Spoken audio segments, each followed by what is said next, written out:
Griffith, Indiana is a community that is located in the very northwest corner of the state, right near the Illinois border with Chicago. To rail fans, Griffith is where two Canadian National rail lines cross each other on a series of diamonds. It is also a local hotspot, seen anywhere from 40 to 45 trains in a 24-hour period. But to the historians, Griffith was once home to one of the largest interlocking plants in the world.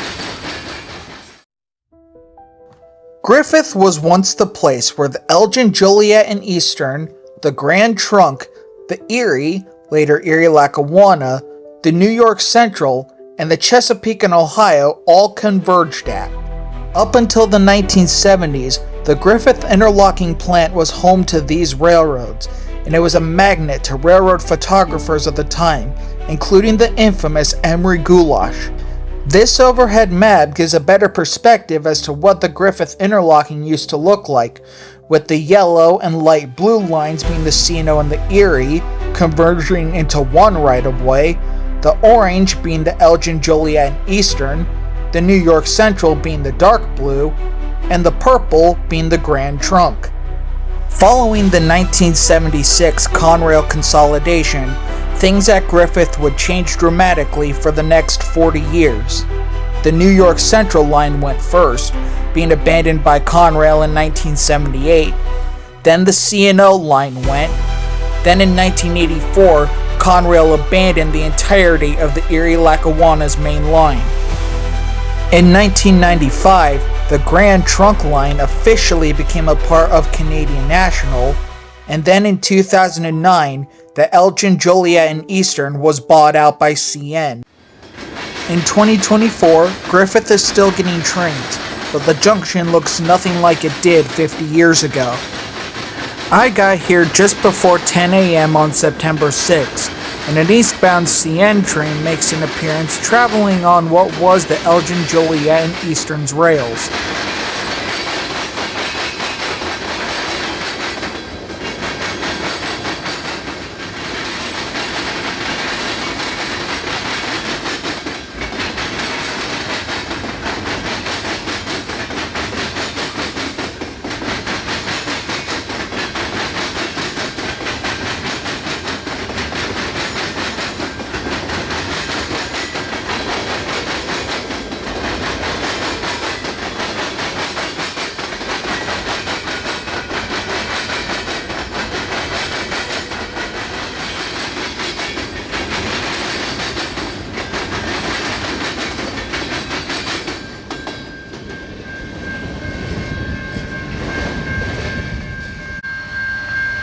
A westbound local on the EJ&E appears about an hour later. Check out this lash-up.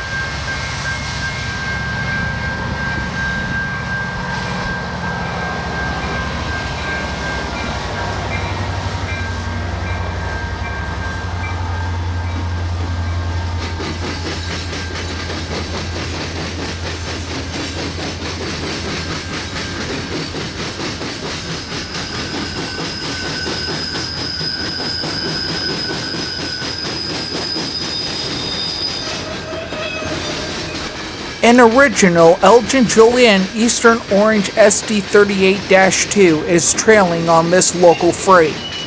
This is local freight L51591, essentially a transfer run of freight between Kirkyard up near Gary, Indiana, to Homewood.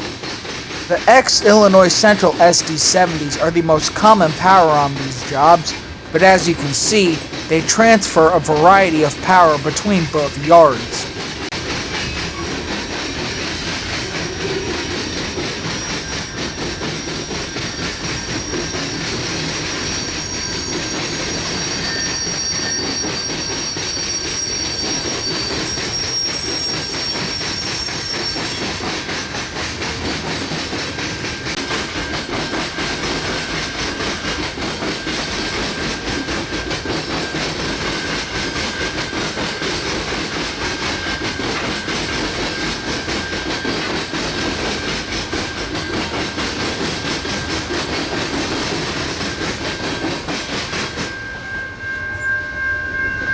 After this train, this would be the last one we would see for the next 3 hours.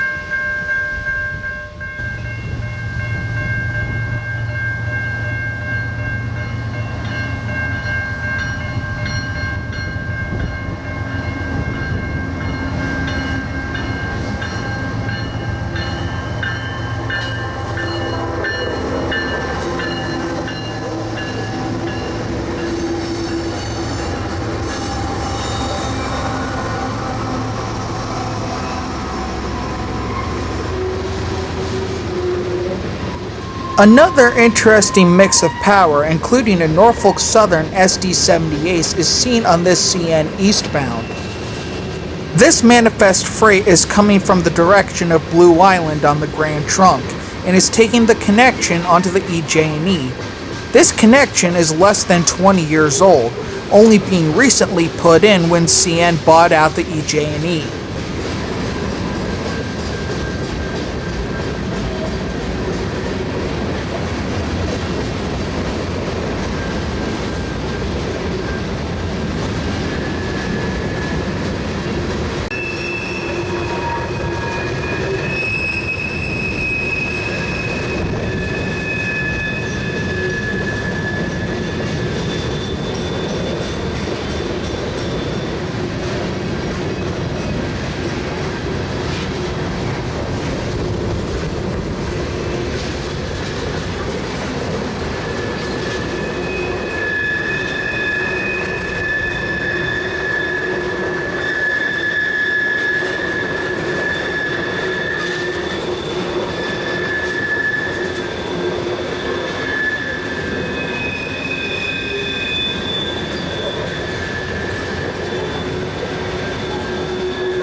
The city of Griffith itself is a no-horn zone, meaning trains do not blow their horns when they pass through.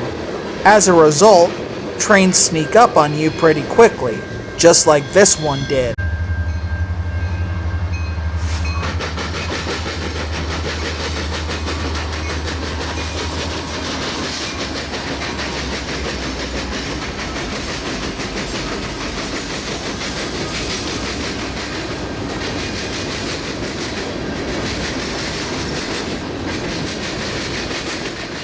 Another Illinois Central painted SD70 leads this transfer run from Homewood to Kirk. The lash-up includes another Canadian Comfort Cab unit, this time a GP40.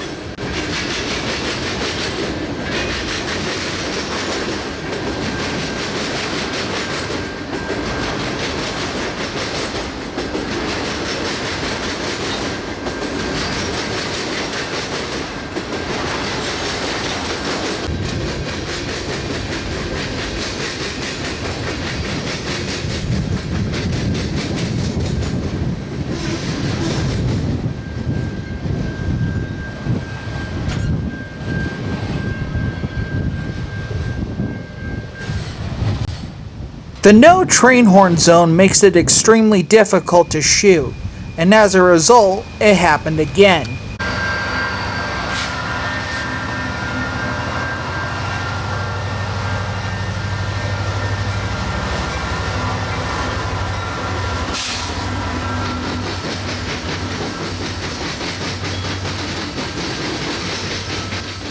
Another one of the Kirk to Homewood transfers comes by, with two more of the SD70s, this time repainted into CN colors.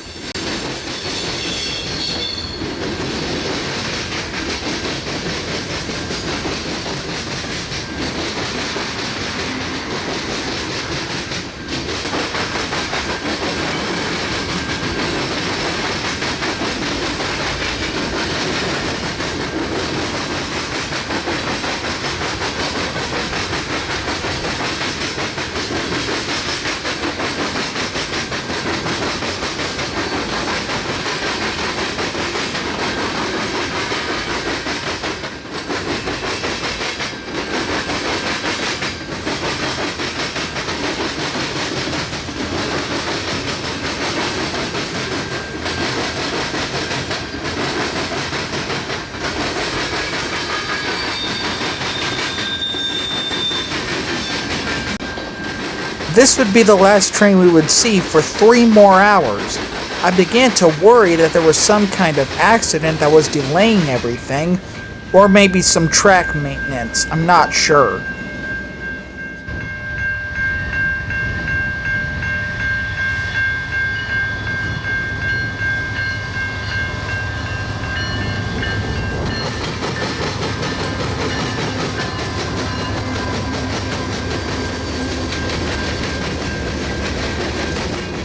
As you can probably tell by now, the EJ&E line is the busier of the two lines that cross here. This CN train is on the former EJ&E line and is crossing over the Grand Trunk. The Grand Trunk line going off into the distance takes you to South Bend, Indiana, while behind us it takes you to Blue Island. CN trains coming out of Kirk going to or from South Bend use a connection that is off in the distance behind the trees. While I was here, 3 trains took that connection.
Four consecutively numbered CN SD75 rebuilds are powering this mixed freight through Griffith. Although these units were brand new, a couple days after these were shot, they would have to be set out due to mechanical problems.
An intermodal and autorack train comes off the EJ&E and onto the Grand Trunk to head towards South Bend. The FAR connection is used rather frequently, but on this day we didn't see that much of it.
Another one of CN's XCREX ES44ACs is on this train. The units are still very common on CN rails, but they are slowly disappearing.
A Union Pacific GE is on the point of this westbound CN manifest freight. Nobody knows what to expect when railfanning the Chicago region.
Just before darkness arrives, two more Illinois Central painted SD70s leads another Kirk transfer job. Illinois Central during the late 1990s, before they were bought out by CN, ended up getting 40 of these units in two batches. Engine number 1019, which is leading this train, was the last production unit of the first 20 locomotives. Stories persist from that time that Illinois Central workers hated these units, but they're still pulling trains even after the Illinois Central name faded into the history books.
By happenstance, engine number 1020 is leading another transfer job, this time going to Kirkyard.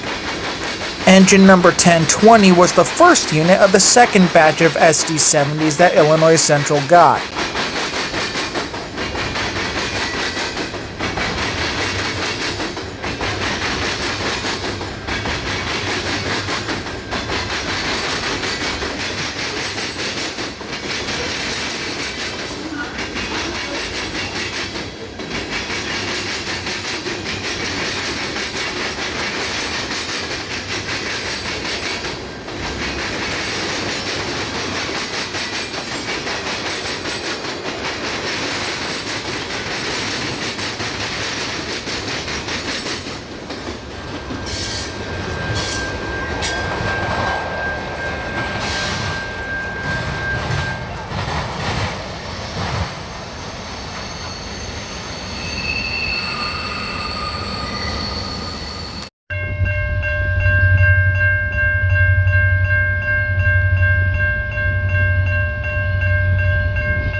In the last possible rays of sunlight, one more CN eastbound train makes its way across the diamonds at Griffith along the EJ&E.